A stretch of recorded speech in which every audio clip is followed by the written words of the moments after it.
Tata sons और Cyrus mystery की news एक बार फिर से सुर्खियों में है। 24 अक्टूबर 2016 को साइरस मिस्ट्री को, जो कि टाटा सन्स के चेयरमैन थे, उन्हें उस पोजीशन से हटा दिया गया।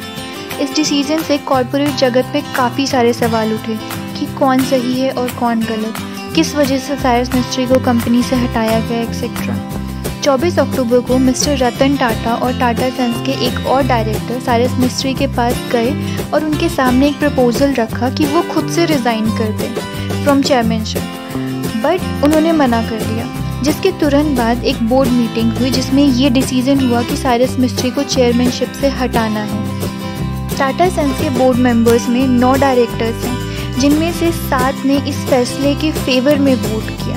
उनमें से एक डायरेक्टर ने न्यूट्रल रहने का फैसला किया और एक ने इस डिसीजन को अपोज किया, जो कि खुद साइरस मिस्ट्री थे। तो इस बोर्ड मीटिंग के बाद 24 अक्टूबर को मिस्टर मिस्ट्री को टाटा सन्स के चेयरमैनशिप से हटा दिया गया। उसके बाद मिस्टर मिस्ट्री के जो 2 इन्वेस्टमेंट फर्म्स हैं, साइरस इन्वेस्टमेंट प्राइवेट लिमिटेड और स्टर्लिंग इन्वेस्टमेंट प्राइवेट लिमिटेड, ये दोनों ने NCLT that is national company law tribunal चले गए और उन्होंने NCLT से कहा कि माइनॉरिटी शेयर होल्डर्स के साथ सही नहीं हो रहा है और साथ ही साथ कंपनी में मिसमैनेजमेंट भी हो रहा है, और जिस तरह से टाटा सन्स ने साइरस मिस्ट्री को कंपनी से निकाला है वो भी सही नहीं है। 2018 में NCLT ने ये याचिका खारिज कर दी। NCLT ने कहा कि टाटा सन्स में मिसमैनेजमेंट जैसी कोई चीज़ नहीं हो रही है।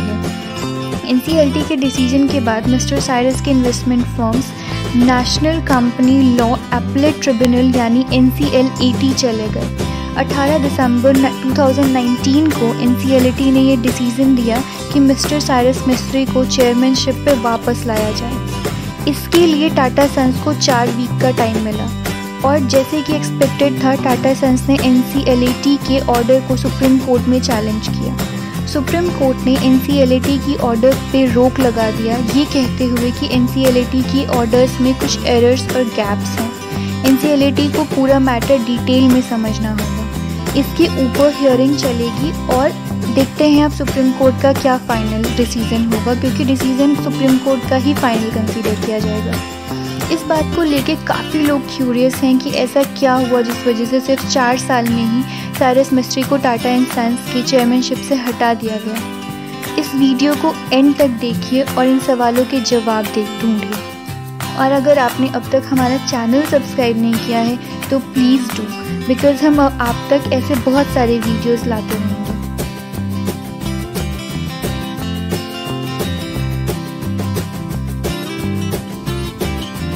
मिस्ट्री फैमिली ने टाटा सन्स के शेयर्स 1960s में खरीदे थे मिस्टर JRD टाटा के भाइयों से।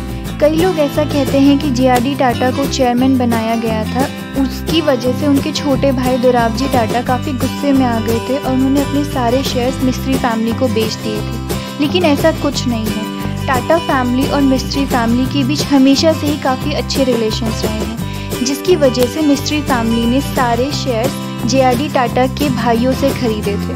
अभी मिस्ट्री फैमिली के पास टाटा सन्स के 18.37% शेयर्स हैं, जो कि मिस्ट्री ग्रुप को टाटा सन्स के सबसे बड़े इंडिविजुअल शेयर होल्डर्स बना देते हैं। टाटा सन्स के 66% शेयर्स उनके खुद के चैरिटेबल ट्रस्ट के पास हैं। Let's first understand what is Tata Sons exactly. Tata Sons कोई बिजनेस नहीं चलाते हैं, वो एक कंपनी है जिसके पास टाटा के बाकी सारी कंपनीज के शेयर होल्डिंग्स हैं। टाटा सन्स के पास बाकी सारी कंपनी जो टाटा ग्रुप ओन करती है उनके मैक्सिमम नंबर ऑफ शेयर्स हैं। जैसे कि टाटा सन्स के पास TCS का 72% स्टेक है, जो कि उन्हें TCS का मेजॉरिटी शेयर होल्डर बनाते हैं। बाकी कंपनीज में भी टाटा सन्स के अच्छे खासे शेयर होल्डिंग्स हैं, जैसे कि टाटा मोटर्स में 35% स्टेक है, टाटा स्टील्स में 33%, वोल्टास में 30%, टाइटन में 25%, टाटा पावर्स में 33% और इंडियन होटल कंपनी में, जो कि ताज होटल मैनेजमेंट करती है, उसकी 39% स्टेक्स हैं। तो टाटा सन्स के का करीब 18% स्टेक्स मिस्ट्री फैमिली के पास है और 66% स्टेक टाटा ग्रुप के अलग अलग चैरिटेबल ग्रुप के नाम है, और मिस्टर रतन टाटा के पास टाटा ग्रुप के बस 0.83% स्टेक ही है। तो यहाँ पे हमने देखा कि टाटा सन्स के मेजॉरिटी शेयर्स किसी इंडिविजुअल जैसे कि रतन टाटा के पास नहीं है, बल्कि उनके चैरिटेबल फर्म्स के पास है। अब अगर हम TCS की ही बात करें तो TCS का मार्केट कैपिटलाइजेशन करीब 7,19,000 करोड़ है, और बाकी भी टाटा की कंपनीज जो है मार्केट में, उनकी मार्केट कैपिटलाइजेशन काफ़ी ज़्यादा है। तो अगर ये सारे स्टेक्स रतन टाटा के नाम पे होते तो वो इंडिया के ही नहीं बल्कि वर्ल्ड के टॉप 10 रिचेस्ट पर्सन्स में से एक होते। तो अब ये देखते हैं कि टाटा सन्स के ये ट्रस्ट एग्जैक्टली करते क्या हैं। उनके ट्रस्ट जैसे कि सर दोराबजी टाटा, इसके पास टाटा ग्रुप के 28% स्टेक्स हैं।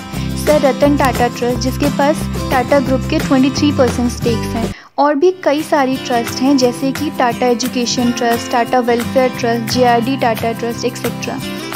ये सारी ट्रस्ट अलग अलग फील्ड्स में काम करते हैं, जैसे कि हॉस्पिटलाइजेशन हो गया, एजुकेशन सेक्टर, या फिर रूरल एजुकेशन सेक्टर पे फोकस करना हुआ, या फिर वो स्टूडेंट्स जो फाइनेंशियल हेल्प चाहते हैं आगे पढ़ाई करने के लिए एक्सेट्रा।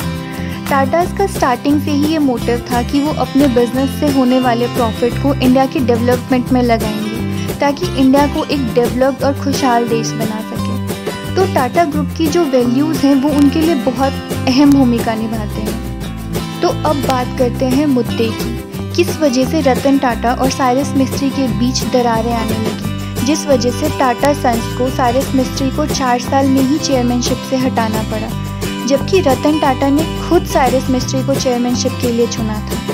इसके बेसिकली 3 रीजंस हैं। पहला रीज़न है टाटा पावर और वेलस्पिन के बीच की डील। टाटा पावर्स ने 2016 में वेलस्पिन रिन्यूएबल एनर्जी को 9,249 करोड़ में एक्वायर किया था। इस डील की साइज़ काफ़ी बड़ी थी। उस टाइम के टाटा पावर्स की मार्केट वैल्यू थी 18,000 to 20,000 करोड़ और इस डील की वैल्यू थी 9,000 करोड़। लेकिन डील को टाटा सन्स के बोर्ड मेंबर्स के सामने नहीं पेश किया गया। टाटा पावर्स पिछले कुछ साल से अच्छा परफॉर्म नहीं कर रहा था और उसके बाद इतनी बड़ी deal. Tata Sons Tata company की मेजॉरिटी शेयर होल्डिंग कंपनी है, तो उसके बोर्ड डायरेक्टर्स के सामने ये बात रखी जानी चाहिए थी। ये चीज़ डायरेक्टर को सही नहीं लगी। बोर्ड्स के सामने सारे इंपॉर्टेंट डिसीजन डिस्कस होने चाहिए, स्पेशली अगर कहीं कोई एक्विजिशन या फिर इन्वेस्टमेंट की बात है तो उसके बाद एक कलेक्टिव डिसीजन के बाद ही फैसला लेना चाहिए। टाटा ग्रुप में हमेशा से ऐसे ही चलता आ रहा था और ऐसे कुछ 2-3 और चीज़ें हुई जिससे टाटा सन्स के बोर्ड मेंबर्स को लगने लगा कि उन्हें डिसीजन मेकिंग का हिस्सा नहीं बनाया जा रहा है, जो कि उन्हें पुराने ट्रेडिशन से अलग लगा। सो दे फेल्ट इग्नोर्ड। दूसरा रीज़न था टाटा और डोकोमो के बीच का डील। 2009 में जापान की सबसे बड़ी टेलीकॉम कंपनी NTT डोकोमो ने टाटा टेली सर्विसेज में $2.7 बिलियन इन्वेस्ट किए। बदले में उन्हें कंपनी के 26.3% शेयर्स खरीद लिए, जिसके बाद से टाटा डोकोमो की सर्विस स्टार्ट हुई। इस डील में कुछ एग्रीमेंट्स थी, जैसे कि अगर टाटा डोकोमो 5 साल में जो उन्होंने पैरामीटर सोचे हैं सक्सेस के उन्हें टच कर लेता है तो NTT डोकोमो की शेयर होल्डिंग्स 26.35% से बढ़ के 51% हो जाएंगी। और अगर ऐसा नहीं होता है तो 5 साल में कंपनी वो पैरामीटर्स नहीं रीच कर पाती है तो टाटा टेली सर्विसेज को उनके स्टेक्स के लिए कोई नया खरीदार ढूंढना पड़ेगा या फिर उन शेयर्स को हाफ प्राइस पे खरीदना पड़ेगा। और अनफॉर्चुनेटली टाटा टेली सर्विसेज वो टारगेट मीट नहीं कर पाए, तो उनके पास 2 रास्ते थे। एक कि वो डोकोमो के शेयर्स के लिए कोई नया बायर ढूंढ लें, जो कि इम्पॉसिबल था उस टाइम पे क्योंकि कंपनी की कंडीशन अच्छी नहीं चल रही थी। और दूसरा रास्ता था कि हाफ प्राइस में स्टेक खुद खरीद लें। लेकिन यहाँ प्रॉब्लम ये थी कि RBI की न्यू गाइडलाइंस इशू की थी फॉरेन कंपनीज के एक्विजिशन को लेकर, जिसके तहत रूल ये था कि कोई भी बाहर का इन्वेस्टर पहले से डिसाइड की गई वैल्यूज़ पे शेयर नहीं बेच सकता, उन्हें स्टेक्स का करंट वैल्यू के अकॉर्डिंग ही बेचना पड़ेगा। तो RBI ने टाटा सर्विसेज को ये बात क्लियर कर दी थी कि अगर आपका पहले से डिसाइड हुआ प्राइस करंट वैल्यू से ज़्यादा है तो आप इस शेयर्स को नहीं खरीद सकते। तो इसके बाद टाटा टेली सर्विसेज ने PwC से वैल्यूएशन निकाला, जो कि उन्होंने डिस्काउंटेड कैश फ्लो मेथड से निकाला था, जिसके अकॉर्डिंग जो वैल्यूज़ आए वो बहुत कम थे, जो कि NTT डोकोमो ने मानने से मना कर दिया था। उनका कहना था कि अगर हमारी एग्रीमेंट हुई है तो आप वही प्राइस पे करें। NTT डोकोमो ने ये case international court of arbitration के सामने रखा और वहाँ NTT जीत गया। तो इंटरनेशनल कोर्ट ऑफ आर्बिट्रेशन ने टाटा टेलीसर्विसेज को पे करने को कहा और NTT ने दिल्ली हाई कोर्ट में गया ताकि उन्हें पेमेंट मिले। फिर टाटा टेलीसर्विसेज को NTT डोकोमो को $1.27 बिलियन पे करने पड़े। ये बात रतन टाटा को अच्छी नहीं लगी क्योंकि उनके लिए उनकी वैल्यूज़ पहले आते हैं। उनका कहना था कि जब कमिटमेंट हुई थी तो उसे पूरा करना चाहिए था। इससे पहले भी काफ़ी जापान की कंपनीज़ के साथ फ्रॉड हुआ था, जैसे कि जब रिनबेक्सी को डाइची सेंको को बेचा गया था तब कुछ फैक्ट्स को छुपाया गया था और बाद में जब डाइची को ये बातें पता लगी तो उन्हें लगा कि उनके साथ फ्रॉड हुआ है। ये केस फिर इंटरनेशनल कोर्ट में सेटल हुआ। रतन टाटा ये नहीं चाहते थे कि कोई भी मामला इंटरनेशनल कोर्ट में जाए क्योंकि इससे टाटा ग्रुप की इमेज खराब होगी। इंटरनेशनल मार्केट में टाटा ग्रुप की इमेज एक ट्रस्टेड ब्रांड के तौर पे है।